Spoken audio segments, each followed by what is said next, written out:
ட்ரைனே பண்ண மாட்டேன்பா கிளைண்ட்டை. அவங்க போக்கில் அவங்க போக்கில் போவேன். நான் சொல்லுவேன், அதை செய்வாங்க. அவங்களால முடிஞ்ச வெயிட்டை தான் நான் போடுவேன். வெயிட் லாஸ் வரவங்கள சொல்லிடுவேன், அவங்க செய்வாங்க.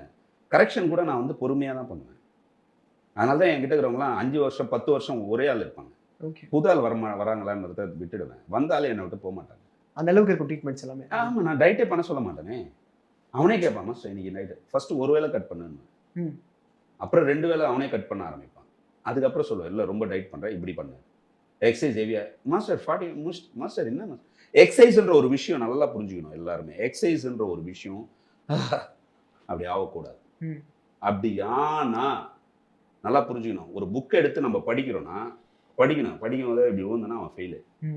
இன்ட்ரெஸ்டாக படிக்கணும். அப்போ அவன் அங்கே டீச்சர் சொல்லி கொடுத்தது அவனுக்கு மைண்டில் ஏறினால தான் அவன் படிக்க முடியும். இல்லை இவனுக்குள்ள ஒரு மோட்டிவேஷன் தான் அவன் படிக்க முடியும். எக்ஸசைஸ்ன்ற ஒரு விஷயம் எங்கே நீ டயர்ட் ஆகுறியோ தோத்துட்டேன்னு அர்த்தம்.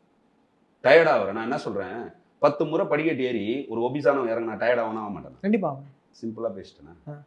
அவனை நின்ன இடத்துல குதிக்க சொன்னால் டயர்ட் ஆகணும் ஆக மாட்டேன். கொஞ்சம் நான் அப்படி பண்ணல. என்கிட்ட 100 கிலோவுக்கு மேலே ஒரு 7-8 பேர் வராங்க. அவங்கலாம் ஜிம்மில் பேக் மாட்டிட்டு வந்து உட்காந்து பேசிட்டு போக வைப்பேன்.